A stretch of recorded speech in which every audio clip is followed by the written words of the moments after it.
Show me your fabulous bowl hold you've been working so hard on the last couple weeks.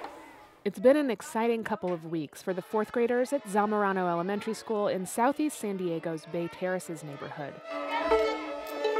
They've just gotten the instruments they'll play for 2 years of music classes. What I like about music is like having fun and showing classmates how you play. It helps me relax.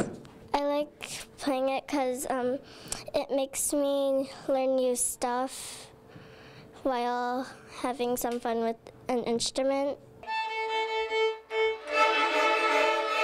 Fourth graders at all city schools start learning to play instruments through the district's Visual and Performing Arts Department.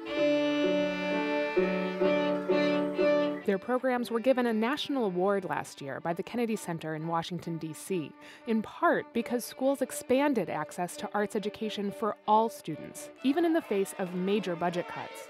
But Zamorano's orchestra teacher, Laura Smith, says those cuts have still been felt. We've been very fortunate to still be funded to be teachers here, but money for instruments or instrument repairs or special field trips for kids to go to the symphony or other arts projects have been often cut and are no longer available for students.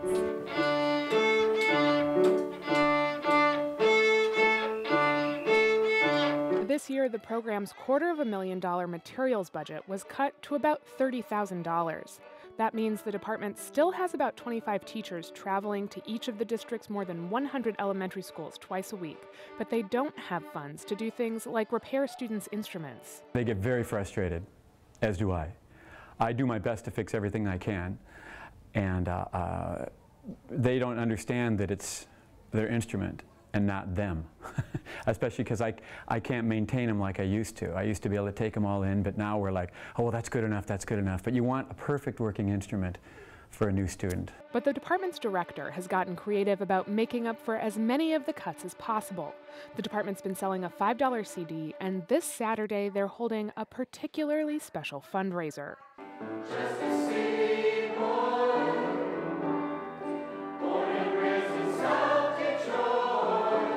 we decided to come up with this idea of Glee, since it's hot right now, and we would see who wanted to sing. And I thought we'd get 30 people, maybe 20, if I was lucky. And we came up with over 60 people. That everybody came to the call. And I thought, okay, this is good. Now can they sing? Those staff have been practicing at Taft Middle School in Serra Mesa since the beginning of October. Ticket proceeds will go towards paying for instrument repairs, textbooks, and field trips to places like the symphony. And it's more than just arts and music teachers who stepped in to form the choir.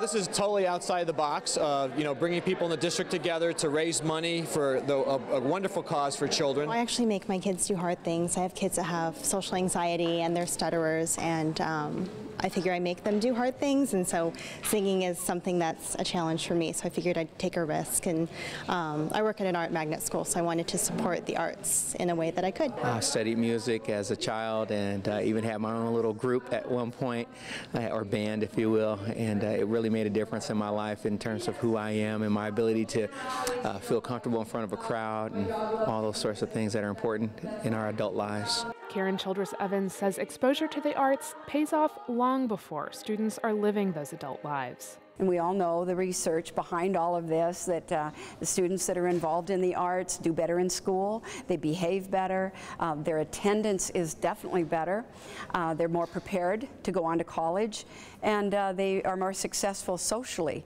as well. So these are really wonderful things. We can't give our students a better gift than the arts. Choir volunteers think it's an important enough gift that students should keep getting it, even as the district faces further funding cuts.